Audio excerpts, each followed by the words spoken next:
Welcome है आप सभी का तनु क्लासेस 8 को में। तो आज के इस वीडियो में ज्योग्राफी का चैप्टर 4 जिसका नाम है मानव विकास यानी ह्यूमन डेवलपमेंट का ऑब्जेक्टिव क्वेश्चन सॉल्व करेंगे जो बोर्ड एग्जाम में पूछे जाते हैं। मतलब इस चैप्टर से रिलेटेड जो भी ऑब्जेक्टिव क्वेश्चन बोर्ड एग्जाम में पूछे जाते हैं वो सभी ऑब्जेक्टिव क्वेश्चन को इस क्लास के अंतर्गत इस वीडियो के अंतर्गत हम लोग सॉल्व करेंगे। ठीक है, सभी ऑब्जेक्टिव क्वेश्चन मोस्ट इंपॉर्टेंट है क्योंकि यहीं से आपको क्वेश्चन पूछे जाएंगे और सभी क्वेश्चन को याद रखने का प्रयास करेंगे। ठीक है, जो भी क्वेश्चन अगर मिस्टेक होता है तो तुरंत उसका क्या करेंगे, स्क्रीनशॉट लेंगे और स्क्रीनशॉट लेकर के याद रखने का प्रयास करेंगे। ये भी याद रखने का एक तरीका होता है। ठीक है, सबसे पहले आप चैप्टर का थ्योरी को कवर करेंगे। अगर आप चैप्टर का थ्योरी को नहीं पढ़े हैं तो आपका कोई भी क्वेश्चन सॉल्व नहीं होगा। हाँ, मानते हैं आप ऑब्जेक्टिव क्वेश्चन सॉल्व कर लेंगे याद करके, लेकिन आपका सब्जेक्टिव क्वेश्चन सॉल्व नहीं हो पाएगा। इसलिए आप क्या करेंगे, चैप्टर का थ्योरी को पढ़ेंगे। जो भी चैप्टर का थ्योरी नहीं पढ़े हैं उसका लिंक आपको इसी वीडियो के डिस्क्रिप्शन में दे दिया जाएगा, वहां से आप आराम से कवर कर सकते हैं। ठीक है, तो चलिए स्टार्ट करते हैं। सभी क्वेश्चन का आंसर को कमेंट करना है। सबसे फर्स्ट क्वेश्चन क्या पूछा गया है कि मानव विकास सूचकांक में विश्व के निम्नलिखित देशों में से किसकी कोटि उच्चतम है। ठीक है,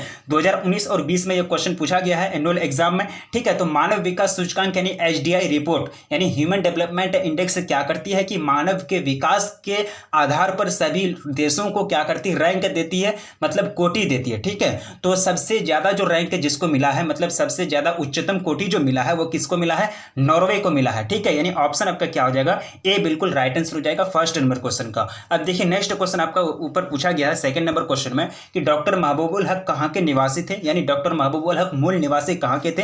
यह भी क्वेश्चन आपका पूछा जा चुका है। आपको पता है कि डॉक्टर महबूबुल हक एक प्रसिद्ध अर्थशास्त्री थे जो पाकिस्तान के 10वें वित्त मंत्री भी रह चुके हैं। इन्होंने ही क्या किया था, एचडीआई रिपोर्ट सौंपी थी। किसको, एचडीआई रिपोर्ट की संकल्पना दी थी इन्होंने ही। एचडीआई रिपोर्ट सबसे पहले दुनिया में छापा था। ठीक है, और ये जो है इनका दोस्ती प्रो अमर्त्य सेन से, यानी अमर्त्य सेन कौन है, बहुत बड़े अर्थशास्त्री थे इंडिया के, उनसे काफी अच्छी खासी दोस्ती थी डॉक्टर महबूबुल हक के। ठीक है, तो डॉक्टर महबूबुल हक मूल निवासी कहाँ के थे, यानी मूल जो निवासी थे, नागरिक थे, वो कहाँ के थे, पाकिस्तान के थे। ठीक है, यानी ऑप्शन आपका क्या हो जाएगा, बी बिल्कुल करेक्ट आंसर हो जाएगा सेकंड नंबर क्वेश्चन का। ठीक है, अब चलिए नेक्स्ट क्वेश्चन की ओर बढ़ेंगे। क्वेश्चन कितना हो जाएगा, क्वेश्चन नंबर 3। सभी क्वेश्चन आपका मोस्ट इंपोर्टेंट है। कोई भी क्वेश्चन आपका जो है आपका जनरल क्वेश्चन नहीं है जो बोर्ड एग्जाम में पूछा नहीं गया हो। ठीक है, अब देखिए क्वेश्चन पूछा गया है कि इनमें से कौन मानव विकास का स्तंभ है। तो आपको पता है कि समता, सतत पोषणीयता, उत्पादकता और एक तरह से आपका टोटल जो है आपका 4 आता है, यानी मानव विकास का स्तंभ टोटल आपका 4 आता है। ठीक है, जहां जिसमें से आपको 3 दिया गया है, समता, सतत पोषणीयता, उत्पादकता। ठीक है, ये आपको दिया गया है। तो इनमें से सभी यानी तीनों के तीनों जो है वो क्या है, मानव विकास का स्तंभ है। यानी ऑप्शन आपका डी बिल्कुल करेक्ट आंसर हो जाएगा थर्ड नंबर क्वेश्चन का। ऑप्शन डी बिल्कुल राइट आंसर हो जाएगा। अब नेक्स्ट क्वेश्चन देखिए, क्वेश्चन आपको क्या पूछा गया है कि इनमें कौन एक मध्यकालीन नगर है।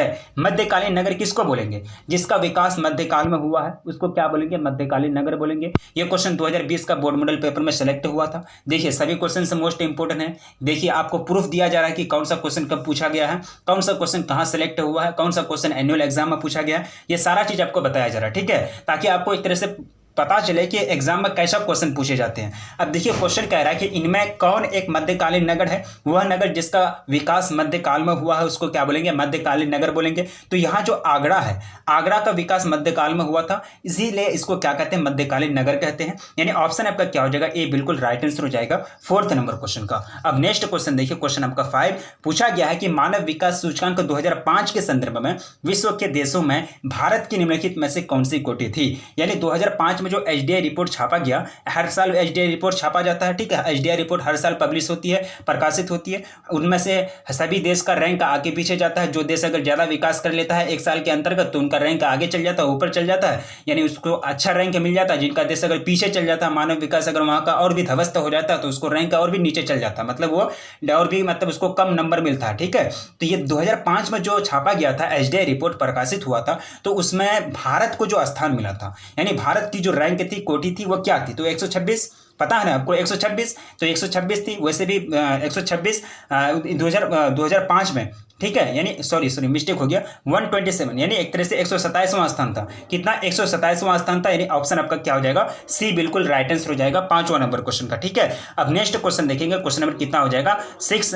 पूछा गया है कि विकासशील देशों की जनसंख्या के सामाजिक ढांचे के विकास एवं आवश्यकताओं की पूर्ति में कौन से प्रकार के संसाधन सहायक होते हैं। ठीक है, संसाधन बहुत है, मानव निर्मित संसाधन है। जो भी मानव निर्मित संसाधन किसको बोलते हैं, प्रकृति में जितने भी संसाधन है उसका रूप को बदल करके मानव जो इस्तेमाल करता है वही क्या है, मानव निर्मित संसाधन है। पेड़ क्या है, प्राकृतिक संसाधन है। पेड़ से काट करके चेयर बनाया गया, मेज बनाया गया, तरह तरह के कुर्सी बनाए गए, ठीक है। तो ये क्या है, मानव निर्मित संसाधन है, ठीक है। पेड़ को काट करके उनको किस रूप में ढाला गया, कुर्सी के रूप में ढाला गया। तो कुर्सी क्या हो गया, मानव निर्मित संसाधन हो गया। तो मानव निर्मित संसाधन किसको बोलते हैं, प्रकृति से प्राप्त वस्तुओं के रूप में जो बदलाव किया जाता है और वो रूप के बदलाव को जो प्रयोग किए जाते हैं दैनिक जीवन में, उसी को क्या कहेंगे, मानव निर्मित संसाधन कहेंगे, ठीक है।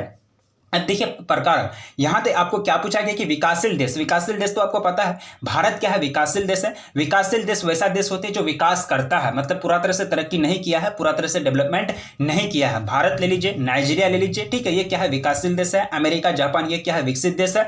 मतलब ये लोगों ने अच्छी तरह से तरक्की कर ली है, ये लोगों को और कोई चीज काम करना नहीं है, सिर्फ बैठ के अब खाना, ठीक है। ये सब क्या है, विकसित देश है। अगर अविकसित देश की बात की जाए तो अफ्रीकन कंट्री में जाएंगे तो अफ्रीकन महादेश में जो है बहुत सारे कंट्री ऐसे हैं जहां लोगों को, बच्चों को खास करके खाने का सडन से खाना भी नहीं मिलता, ठीक है। तो वो क्या है, अविकसित देश है। तो यहां आपको राइट आंसर जो हो जाएगा 6 नंबर क्वेश्चन का, वो हो जाएगा आपका प्राकृतिक, यानी प्राकृतिक संसाधन जो है वो विकासशील देशों की जनसंख्या के सामाजिक ढांचे के विकास और आवश्यकताओं की पूर्ति में सहायक होते हैं। प्राकृतिक संसाधन किसी भी देश के पास अगर ज्यादा है तो वो देश काफी ज्यादा विकास करता है। मान चलिए किसी देश के पास अगर कोयला का भंडार बहुत ही ज्यादा है, कोयले का भंडार ज्यादा है, उसके बाद पेट्रोलियम ज्यादा है, खनिज ज्यादा है, तो वो देश क्या करेंगे, उनका मतलब खनन करेंगे, वो निकालेंगे अपने इससे धरातल से, पृथ्वी के धरातल से, और उनका क्या करेंगे, उद्योग में इस्तेमाल करेंगे, तरह तरह के मशीन बनाएंगे, ठीक है। तो वो देश ज्यादा विकास करेगा।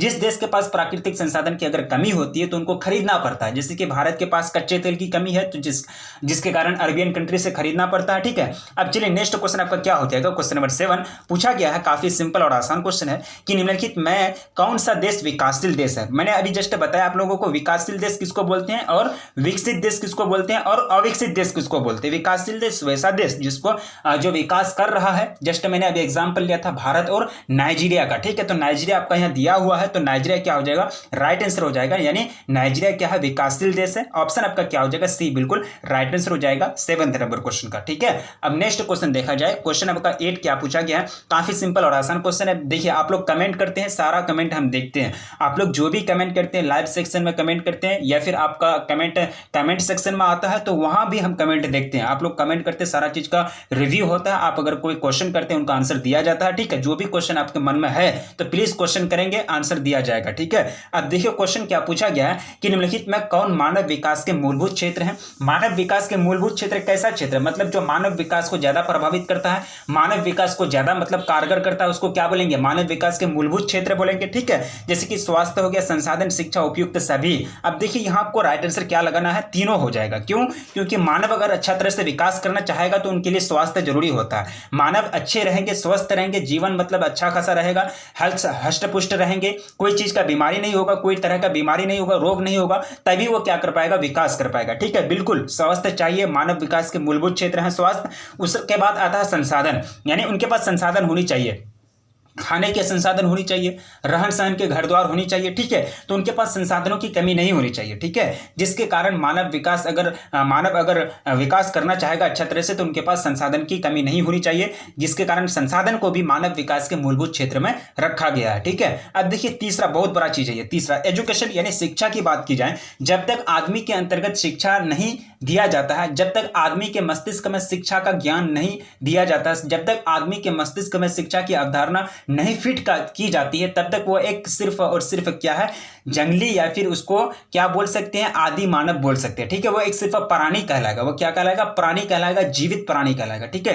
वैसे अब जब तक आदमी को शिक्षा नहीं दिया जाएगा तब तक वो कुशलता पूर्वक कोई भी काम को नहीं कर पाएंगे, कोई भी कौशल को नहीं ग्रहण कर पाएंगे, जिसके कारण वो जीवन में अच्छे कुछ कर नहीं पाएंगे, ठीक है। इसलिए शिक्षा बहुत ही जरूरी होता है किसी भी आदमी के लिए, ठीक है। तो शिक्षा को भी मानव विकास का मूलभूत क्षेत्र के अंतर्गत रखा गया है। तो तीनों क्या हो गया, मानव विकास के मूलभूत क्षेत्र होगा, उपयुक्त सभी आपका राइट आंसर हो जाएगा, ऑप्शन डी बिल्कुल करेक्ट आंसर हो जाएंगे, ठीक है। अब नेक्स्ट क्वेश्चन देखिए, क्वेश्चन आपका 9th क्या पूछा गया कि निम्नलिखित में कौन मानव विकास का स्तंभ नहीं है, ठीक है। मानव विकास का स्तंभ नहीं है वैसा स्तंभ जो मानव विकास के लिए जरूरी है, समानता। बिल्कुल मानव में समानता होनी चाहिए, मानव को विकास करने के लिए उनमें समानता होनी चाहिए, लिंग के आधार पर कोई भेदभाव नहीं होगा, कौन पुरुष है कौन जेंट्स है, कौन पुरुष है कौन स्त्री है, इसके आधार पर कोई भेदभाव नहीं किया जाएगा, तभी मानव विकास करेगा।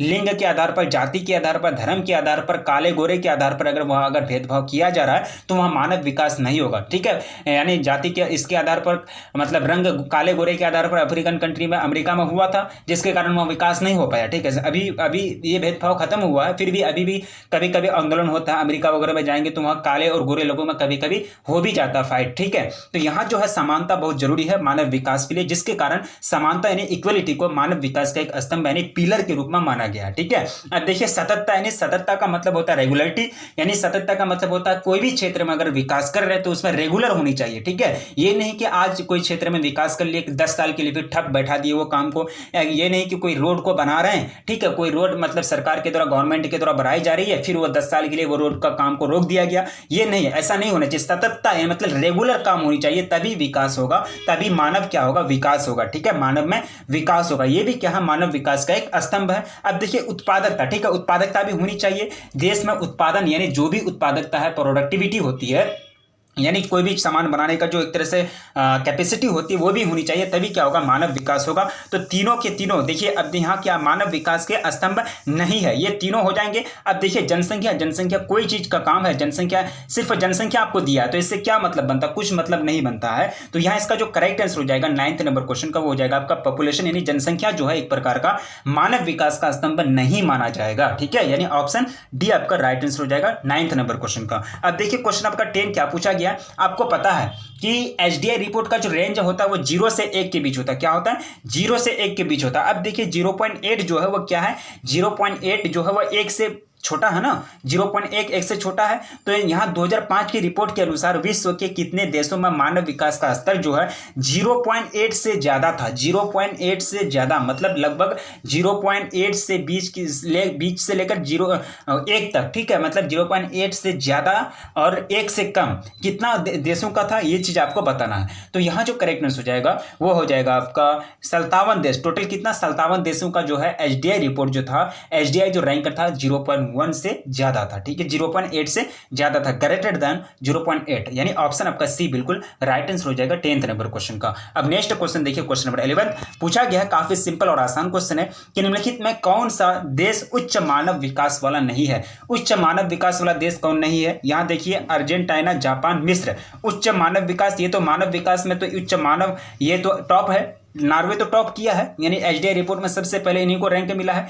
अर्जेंटीना भी अच्छा खासा विकास किया है, जापान तो विकसित देश है, इसमें तो बहुत ज्यादा मानव विकास कर लिया है। मिस्र, अब देखिए मिस्र जो है, मिस्र अच्छा तरह से विकास नहीं कर पाया है, तो ये मानव विकास का उच्च स्तर नहीं है यहाँ, यानी ये जो देश है उच्च मानव विकास वाला नहीं है। ऑप्शन आपका क्या हो जाएगा, डी बिल्कुल करेक्ट आंसर हो जाएगा 11th नंबर क्वेश्चन का। अब नेक्स्ट क्वेश्चन देखेंगे, क्वेश्चन नंबर 12 पूछा गया है कि निम्नलिखित विद्वानों में किसने मानव विकास सूचकांक का निर्धारण किया है। 2011 और 20 में एग्जाम्पल एनुअल एग्जाम में यह क्वेश्चन पूछा गया है, मानव विकास सूचकांक का निर्धारण। जस्ट मैंने अभी कई बार बताया, डॉक्टर महबूबुल हक जो है वह एचडीआई रिपोर्ट की संकल्पना दी थी, उन्होंने ही मानव विकास सूचकांक यानी एचडीआई रिपोर्ट प्रकाशित किए थे, जो पाकिस्तान के रहने वाले थे, वहां के 10वें वित्त मंत्री थे। ठीक है, तो डॉक्टर महबूबुल हक आपको लगा देना है, ऑप्शन आपका क्या हो जाएगा, बी बिल्कुल करेक्ट आंसर हो जाएगा। ठीक है, अब नेक्स्ट क्वेश्चन देखिए, क्वेश्चन नंबर 13 पूछा गया है कि निम्नलिखित में से कौन विकास का सर्वोत्तम संकेत है। विकास हो रहा है, डेवलपमेंट हो रही है, ठीक है, विकास हो रहा है, तो यहाँ तो आपको ये एक तरह से संकेत यानी सिंबल ये देखना चाहिए कि हाँ विकास हो रहा है, किस चीज से इस बात का पता चलेगा कि विकास हो रहा है। ठीक है, तो यहां आपको राइट आंसर चूज करना है। तो गुण में धनात्मक परिवर्तन, देखिए गुण में धनात्मक परिवर्तन कहने का मतलब ये हुआ कि अगर मानव में अगर विकास हो रहा है तो उनके गुण में धनात्मक परिवर्तन होनी चाहिए, वो अच्छे गुण को सीखे, ये बुरे गुण को नहीं। अगर आदमी अगर देखिए बच्चे को स्कूल में भेजते हैं तो उनका क्या होता है, विकास होता है, मानसिक विकास होता है बच्चे का, मतलब व्यक्तिगत विकास होता है, सामाजिक विकास होता है, बहुत सारे विकास होते हैं, शारीरिक विकास होता है, संज्ञानात्मक विकास होता है, बहुत सारा विकास होता है। ठीक है, तो एक तरह से गुण में धनात्मक परिवर्तन होनी चाहिए। धनात्मक परिवर्तन कहने का मतलब ये कि व्यवहार में जो चेंजिंग है वो व्यवहार अच्छे व्यवहार को सीखे, ठीक है, ना कि बुरे व्यवहार को। गाली देने के लिए ना सीखे, लोगों के आदर करने के लिए सीखे, लोगों का इज्जत करने के लिए, सम्मान करने के लिए सीखे। तो उनमें गुणन जो है, गुण कौन सा गुण आ गया, धनात्मक गुण आ गया।